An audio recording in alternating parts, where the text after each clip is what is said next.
This goes again back to this cardinal rule of know what question you're trying to answer and what data you need in order to answer it. But and understand that first before you pick the visual format. This is David Mertz reporting for IBM developerWorks. I had the opportunity to attend the Strata conference in New York run by O'Reilly Media, where a number of topics about big data, graphic visualization, and data analysis were covered. I'm Iliinsky. I'm a freelance data visualization consultant, and I came into it through most recently grad school for user experience work. Before that, I was a software developer, and before that, I got a physics degree. So I've got at O'Reilly Media. My name is Steele, and I work on many books, but I also co-host part of the Strata conference and serve on the program committee.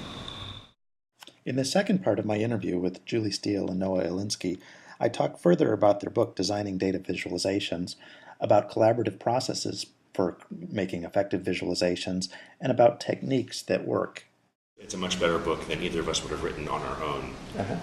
We really, I certainly had some conceptual breakthroughs that changed how I think about the process of design, which I've been working on this problem for a long time, and a lot of the conversations that Julie and I had really expanded my view of it and changed, and in very effective ways changed how I think about it and how I present the knowledge. So show your work to other people and let them critique it and take their feedback. Yeah, that was an idea that became meta for us, but also is advice that we give in the book for working on visualizations, because one of I think the very key points that we tried to drive home, and that seems obvious at first, but is most of the time you're not creating visualizations for yourself. Sometimes you are, but often you're creating it for other people, and those other people, this is the obvious part, aren't you. And so they come to the table with different, preconceptions and associations and conventions, and so that's the part where collaboration can really save you, because it's hard to see your own assumptions that are going into your work, but once you show it to other people, you can get feedback that can help you identify some of those blind spots you might have. And you've got something that's intricate with so many pieces, to have, one person who specializes in, okay, I can code this in processing in 3 days, and another person says, okay, great, I can come in and tell you if your color palettes are off, or it's okay to specialize those skill sets and have them. I mean, that's a luxury, really, to have a team like that, where you can really depend on your collaborators to have deep knowledge in all these different domains. Yeah. People who have a background in statistics and scientific areas, mathematics, are relevant, but presumably are managers who understand the particular company or field or things could be relevant. What are the set of skills that are really important? For visualization, having at least some foundations in cognitive psych is super handy, because all of the physiology of the perceptive system and how we interpret that is all cognitive psych. And you don't have to go take a course, although you could, but there's a fantastic 400-page book that is by a guy named Colin Ware. That's just it is the reference that we all go to, because he's done all the research, and it talks about which types of encoding we're more sensitive to and all these other things. So that's foundational. And then actually a portion of it that I'm less strong in is just principles of graphic design. Are super, super useful. I wouldn't underplay the stats, though, especially if you're working with graphing sets of numbers. It's helpful to know if the regression curve you're looking at, is the one you expect. Stats will help you in a lot of ways. A lot of people are coming to this, like you said, from computer science, from engineering, and the statistics maybe was there 10 years ago or whatever, but there are a lot of people who have the ability to wrangle the data but don't necessarily know how to interpret it or draw it.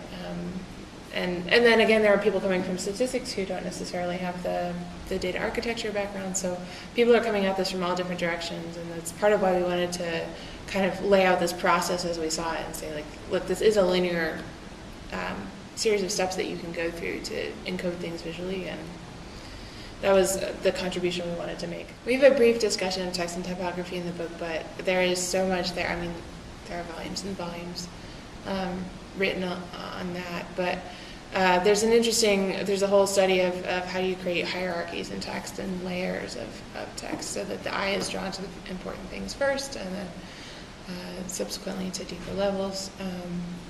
Yeah, I wish we could have addressed more of that here, but well. And I mean, questions of like balancing the layout on the page and how are people going to follow the flow of the knowledge that's presented, and there's volumes of that and courses on that we didn't even allude to really. We don't even talk about symmetry really. We talk about consistency, and that's about as close as we Just get. this idea that the brain compares surface areas so quickly and with such strong meaning attached to it. So, you get into trouble when you're trying to visualize voting patterns and things because the surface area doesn't correspond to the population, doesn't correspond to the votes. And so a sparsely populated region that's geographically large ends up looking much more important than a heavily populated region that's geographically small.